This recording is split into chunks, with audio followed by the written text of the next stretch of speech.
Bonjour à tous, voici le premier épisode du podcast Mater Catholica et j'ai la joie aujourd'hui d'échanger avec Lydie qui m'a contactée par mail et voilà, il y a deux sujets en particulier qu'on avait envie d'aborder avec vous.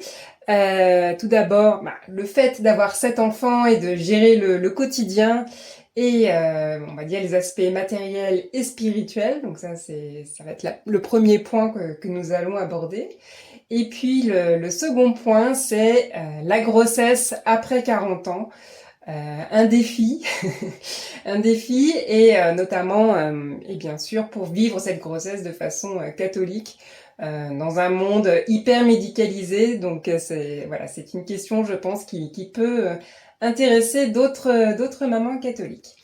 Lydie, peut-être pour commencer, est-ce que vous pourriez vous présenter rapidement, voilà, dire un petit peu quel a été votre parcours à la fois en tant que femme, mère et catholique. Bonjour, donc je m'appelle Lydie, j'ai 49 ans.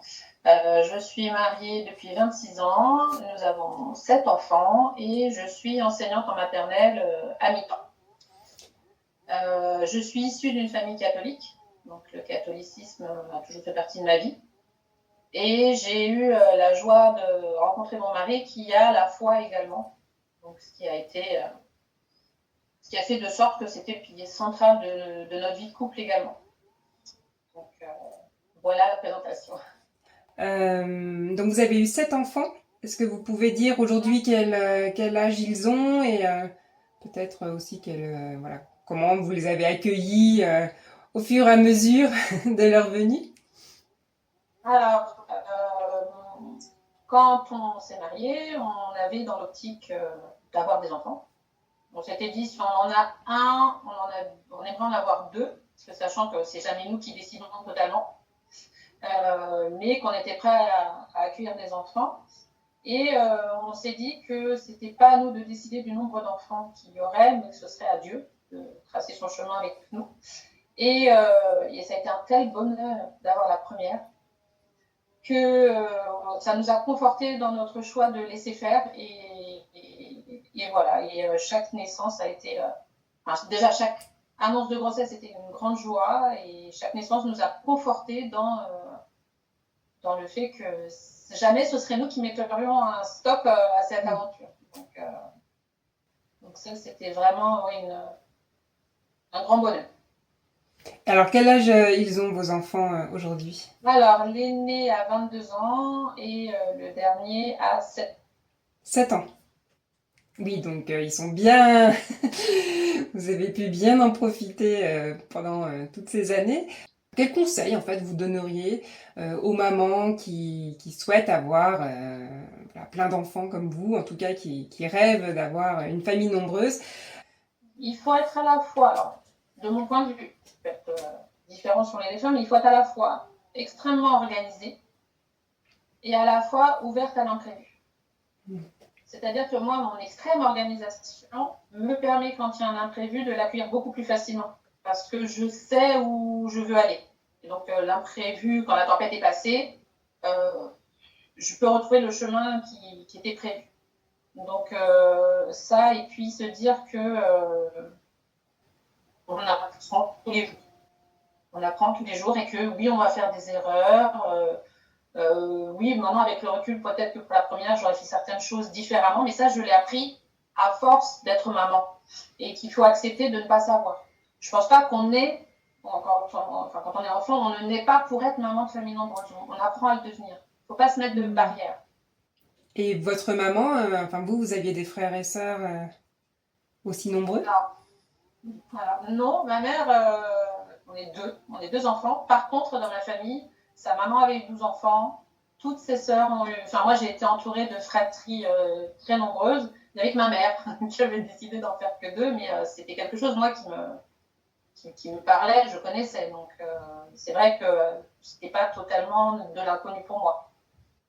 Et ça vous a aidé d'avoir ce modèle, cet exemple de famille nombreuse autour de vous? parce que nous, quand on rentrait chez nous après avoir visité nos cousins, nos cousines, on se disait oh là là, on n'est que deux, on s'ennuie. Moi, j'avais envie de cette vie chamboulée d'un côté, et puis par contre, oui, je savais, j'avais anticipé le fait, alors pas autant que je l'imaginais, mais que c'était énormément de travail au quotidien. Ça ne s'arrête jamais.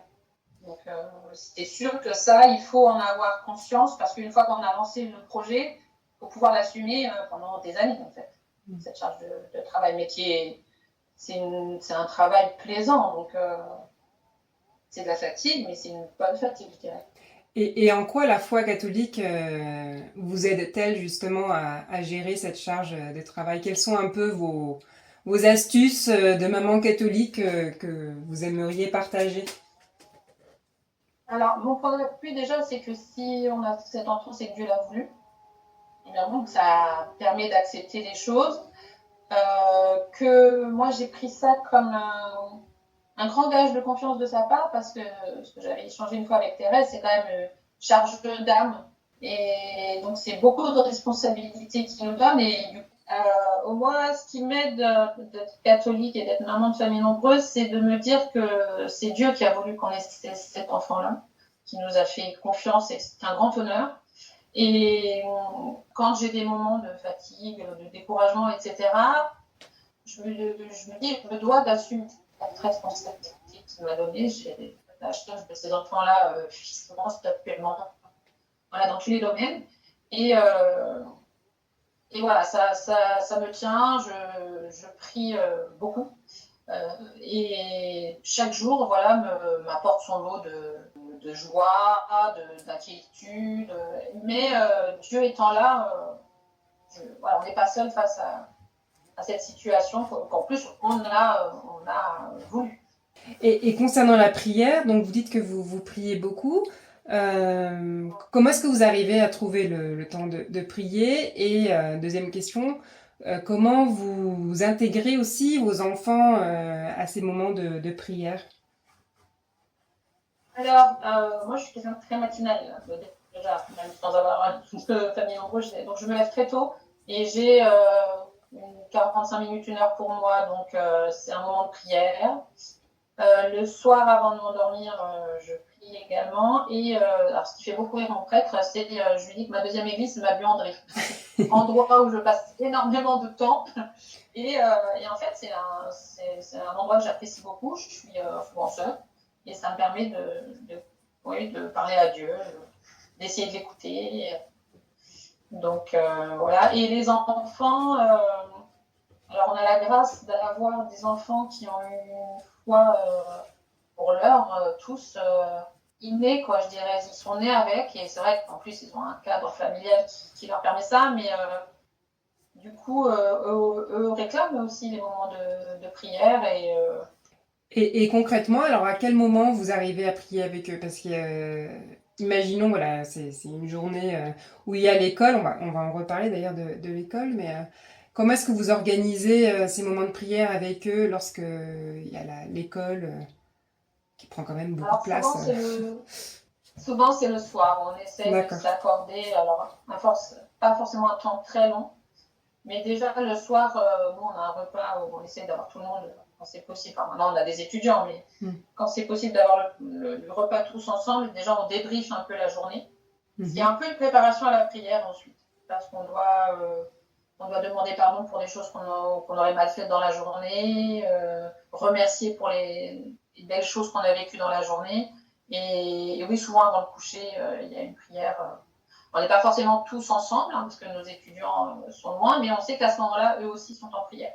Vous avez combien d'enfants là à la maison en ce moment? Alors là, c'est les vacances, donc on les a tous. Oui. Mais à partir de la semaine prochaine, on en aura moins deux.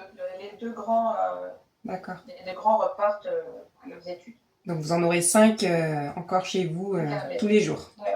D'accord. Ouais. Donc un moment de prière le soir et donc vous faites pas forcément tous ensemble ce moment de prière. Vous laissez les plus grands, si j'ai bien compris, les plus en grands, autonomie. Voilà, les plus grands se joignent à nous quand ils le désirent, mais sinon c'est un moment aussi. Des fois, c'est bien d'être seul pour faire le débrief de sa journée. D'accord. Avoir le regard des parents.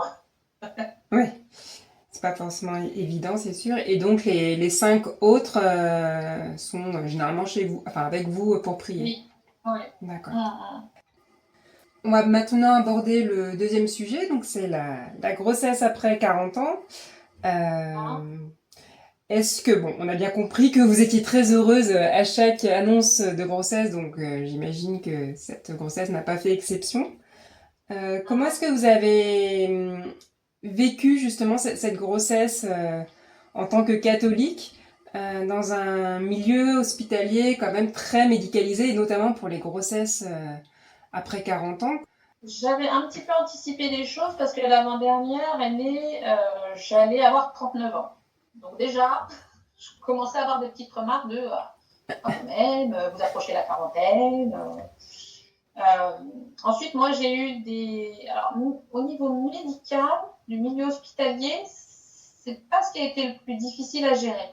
Parce que c'était une équipe qui nous connaissait bien, qui nous avait suivis pour les différentes grossesses et qui était dans l'accompagnement. Alors, j'ai eu quelques remarques au milieu hospitalier.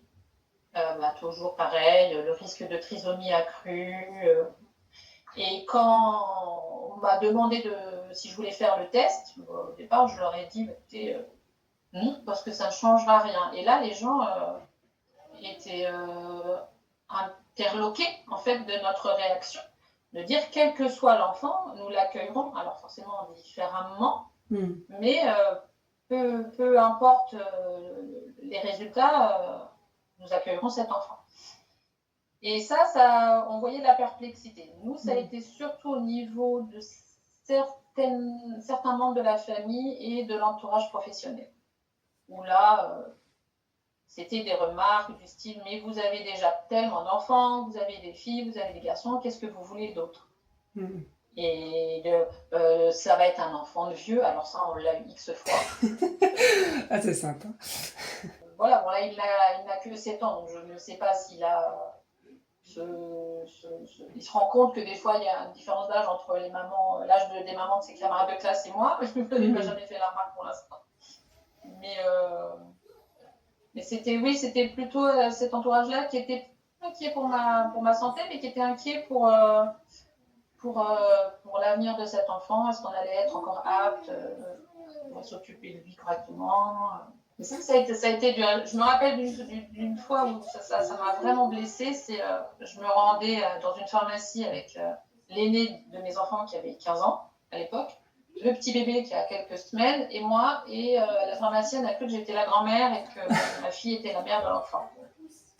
Ah et là, je me suis dit non, mais je n'ai que 15 ans. Et elle n'a que 15 ans. Elle n'a que 15 ans, donc après, c'est quand même moins choquant de mon côté d'avoir un enfant à 42 ans qu'à 15 ans. Oui. Donc, non, ce jour-là, je me suis dit, ah ouais, quand même, à ce point-là. Les gens ne sont pas habitués à... Alors, je trouve qu'il y a de plus en plus de femmes qui commencent tardivement à avoir des enfants. Parce que, je sais, entre les études, la carrière professionnelle, moi, j'ai une collègue qui a commencé à avoir des enfants, elle avait 37. Mais quand c'est une famille comme nous qui avons commencé relativement, enfin, pas tôt, mais plus dans la norme, ça avait choqué comme vous dites, que vous avez marqué dans votre équipe, qu'on remette ça. Oui. On remette ça. Oui, c'est ça. Vous n'avez pas assez, il faut encore en faire. Et donc c'était plutôt cet entourage-là proche en fait qui a mal vécu, en tout cas qui vous a fait des remarques déplaisantes. Ouais, qui nous a fait des remarques déplaisantes. C'était au point où c'est une grossesse qu'on a eu du mal à annoncer à certaines personnes. On a un peu tardé parce qu'on se disait de toute façon on va au-devant de remarques pas toujours très agréables à entendre. Mais pour le coup, j'imagine que votre foi catholique vous a aidé à surmonter ces remarques et à être convaincu que vous étiez vous dans le bon chemin. L'idée de grand Dieu, si Dieu a fait en sorte que les femmes après 40 ans puissent encore procréer, c'est que c'est faisable. J'ai plus confiance en son dessein qu'à l'opinion des autres, donc oui. Et puis voilà, pour l'instant, ils ne regrettent absolument pas notre choix. Donc effectivement, il y a peut-être plus de fatigue, mais en même temps, je dirais qu'on a plus d'expérience, donc on perd moins d'énergie sur certains détails sur lesquels on pouvait perdre du temps quand on était plus, jeunes parents, quoi. Là, Oui. Et puis votre enfant s'intègre dans une fratrie qui est déjà constituée et ça l'entraîne. En tout cas, moi, c'est ce que je vois chez moi. J'imagine chez vous, c'est pareil. Ça entraîne les plus petits, en fait, beaucoup plus facilement. On avait découvert avant qu'il rentre à l'école qu'il connaissait pratiquement toutes ses couleurs et je n'avais pas le souvenir d'avoir passé un temps spécifique à lui apprendre les couleurs, mais avec ses frères et sœurs, ils apprennent excessivement vite. Donc oui, c'est les enfants, même sans vouloir s'appuyer sur eux, parce que j'ai jamais voulu que les aînés soient les seconds papas ou les secondes mamans, participent de fait quand même dans l'éducation des enfants. Je sais qu'il a énormément passé du temps avec les grands parce que c'est pas tout à fait pareil que d'être que avec papa et maman. Du coup, il apprend des choses que nous, on n'est peut-être même pas en capacité de lui apprendre parce qu'on fait plus partie des jeunes, comme ils disent. Et quel rôle, justement, vous donnez aux aînés dans l'organisation du quotidien? Vous dites que ce ne sont pas des seconds parents, mais est-ce que vous leur confiez tout de même des tâches spécifiques? Comment est-ce que vous répartissez un peu les rôles entre les frères et sœurs? Là, on a été extrêmement vigilants parce qu'effectivement, notre aînée était une fille et c'était la crainte de ma mère, notamment, que ça devienne l'assistante maternelle 10. Et on n'a jamais voulu ça. Donc, elle avait été faire ses études dès qu'elle a eu son bac. Elle est toujours étudiante et loin de nous, donc on ne la voit pas souvent. Quand tout le monde est à la maison, en fait, je m'appuie sur déjà leur générosité à vouloir participer d'eux-mêmes. C'est pas toujours évident. Mais surtout sur leur centre d'intérêt. C'est-à-dire, chaque enfant a... j'en ai un qui est très bricoleur, donc dès que j'ai un souci un peu de bricolage et tout, je sais que je peux lui demander à lui. J'ai une fille qui aime bien cuisiner, donc dès que je vois que moi je suis un peu dans le rush ou que j'ai une réunion où je ne vais pas être là à l'heure, je lui demande si ça ne la dérange pas de cuisiner. J'essaie de m'appuyer sur leur centre d'intérêt, ce qui fait qu'eux ne prennent pas comme une charge insurmontable. On fait comme ça, mais il n'y a pas de table comme ça peut se faire dans certaines familles, de table de tâches. Tel jour, c'est toi qui fais la vaisselle. Ça dépend aussi des fatigues. Il y a des fois des périodes où il y a un enfant qui va être moins investi dans la vie familiale, on va dire, commune. Et nous, si on sait que c'est justifié par des sources de fatigue autres que la famille, on va laisser faire. Par contre, il ne faut pas que ça devienne... ça perdure dans le temps. Oui, que ça devienne une excuse. Voilà, quand il y en a un qui est en pleine préparation du bac, on le laisse un peu plus tranquille. Et voilà, mais c'est pas prédéfini. Chacun n'a pas une tâche spécifique et ça va dépendre des moments de vie. Là, on est en vacances, donc sur un rythme beaucoup plus calme. Quand l'école reprend et tout, là, oui, je peux être amenée à faire plus appel à mes enfants, mais pas de manière structurée. D'accord, donc vous arrivez à composer en fait en fonction de l'état de chacun, de ses talents, de vos besoins aussi, j'imagine, au jour le jour.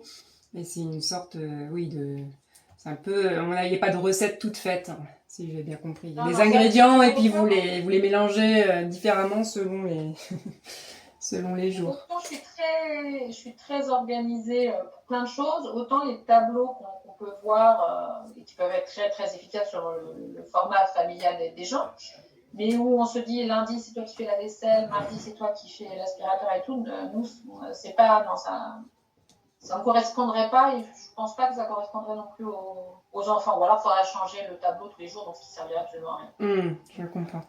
D'accord. Comme dernière question, Lydie, j'avais envie d'aborder un point qui, je pense, intéresse beaucoup de mamans, c'est l'aspect financier. On l'évoquait rapidement tout à l'heure. C'est sûr que 7 enfants, c'est quand même une sacrée charge. Quels sont les conseils que vous pouvez donner? Comment vous avez procédé? Comment est-ce que vous vous organisez financièrement pour subvenir aux besoins de tout le monde? Alors, pendant plusieurs années, moi j'ai travaillé à temps plein, donc je suis enseignante en maternelle, donc j'ai la chance d'avoir un métier stable avec des horaires et un rythme de vie adapté à celui des enfants. Donc jusqu'au 5e enfant, jusqu'à l'arrivée du 5e, j'étais à temps plein. Et parce que en plus à cette époque, j'étais le salaire fixe par rapport à celui de mon mari. Et puis au 5e, là, on s'est clairement dit, puis mon corps m'a fait clairement comprendre que je ne tiendrais pas à ce rythme-là. Donc on a fait le choix que je passe à mi-temps.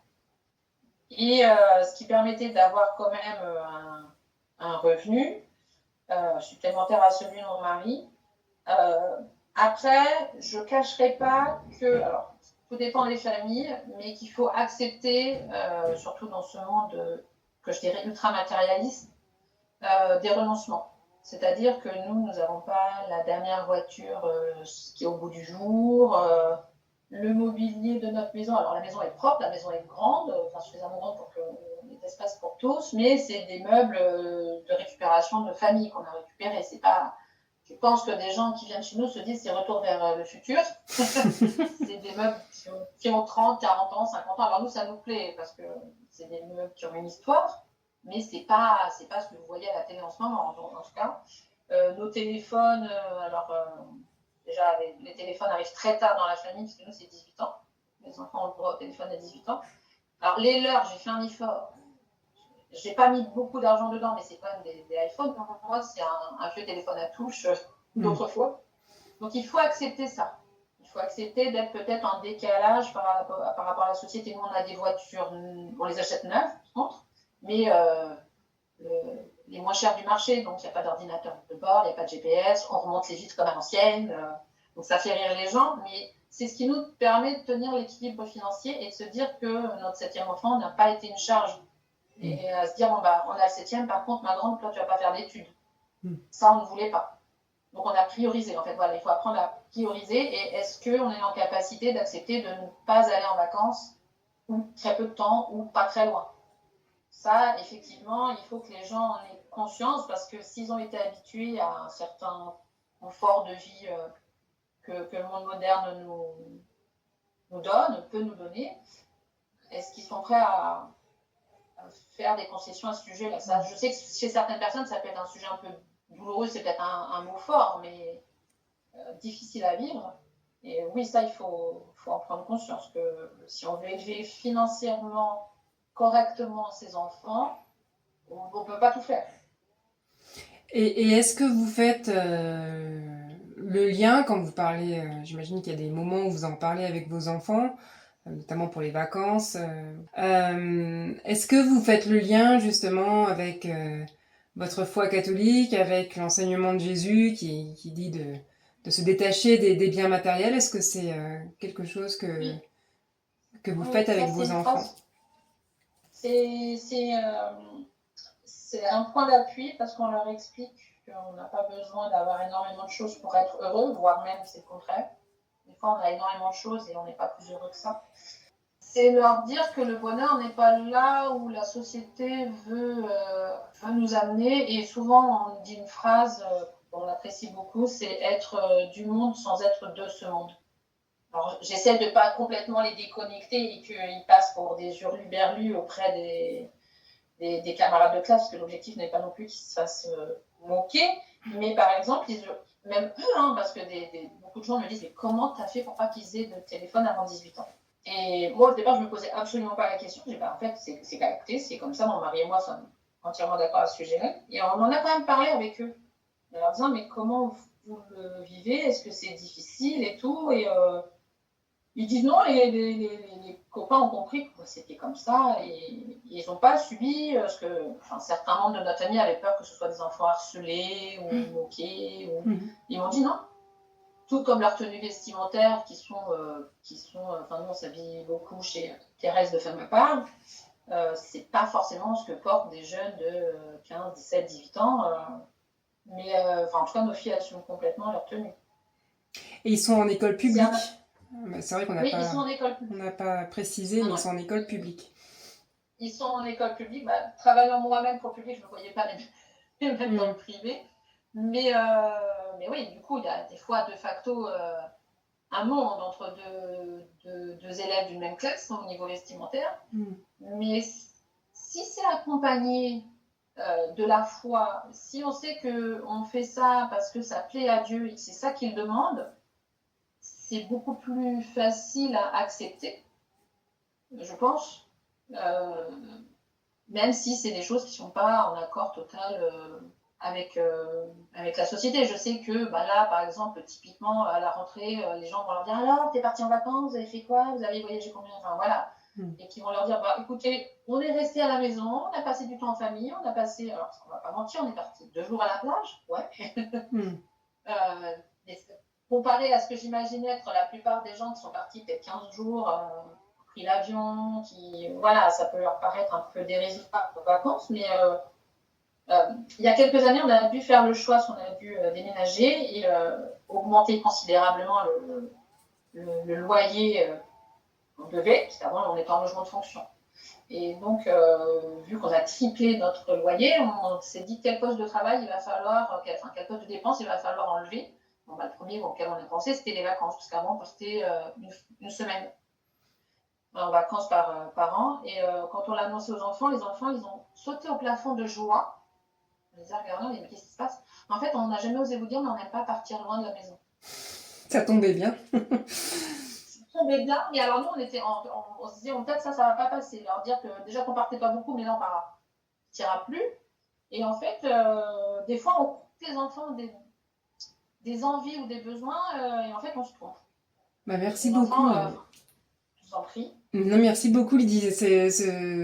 Cet exemple des vacances, je pense, parlera à beaucoup de gens, surtout qu'on touche à la fin là, des vacances et c'est vrai, comme vous le dites, il y a ce regard un peu de la société matérialiste sur les familles qui sont un peu en décalage, qui n'ont pas nécessairement, comme vous le disiez, hein, les mêmes standards en termes de téléphone, de vacances, de voitures et je pense que ça forge le caractère des enfants, voilà, d'être dans ce cadre-là et d'être à la fois, comme vous le dites, dans le monde et pas du monde. Et c'est vrai que je pense que ça leur forge le caractère de devoir affronter un peu ce décalage, notamment s'ils sont à l'école publique. C'est vrai que je pense qu'il n'y a pas beaucoup de camarades qui ont le même genre de mode de vie. Il y a de très belles choses qui se passent, mais faire ses choix parce que c'est réellement les nôtres et pas parce que la société veut qu'on choisisse ça. Ça, effectivement, c'est important. Est-ce que vous voulez ajouter un dernier mot, Lydie, avant qu'on se quitte? Je vous remercie de m'avoir proposé ce podcast parce qu'effectivement, c'est moi d'avoir découvert votre blog. C'était une jolie découverte parce qu'effectivement, même quand on regarde sur Internet, il y a très peu de sujets traités sur les familles nombreuses, les grossesses après 40 ans. C'est pour ça que je m'étais permise de vous contacter parce que c'était comme un ouf de soulagement. Quand j'ai lu votre article, ça me parlait, mais directement. Et je me suis dit, ah tiens, quelqu'un qui peut comprendre ce que j'ai pu vivre également. Et je vous remercie du courage que vous avez de tenir ce genre de blog. C'est très gentil à vous, Lydie. Je suis très touchée par vos mots et j'espère effectivement que les articles pourront aider d'autres mamans comme vous, parce que c'est exactement l'objectif de ce blog. Donc je suis très heureuse, voilà, si ça peut vous apporter du réconfort. C'est vraiment une très bonne chose.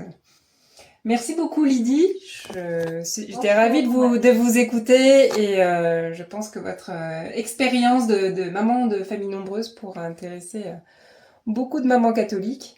Merci à vous d'avoir pris ce temps, votre temps est précieux, donc d'avoir pris ce temps pour nous partager votre expérience.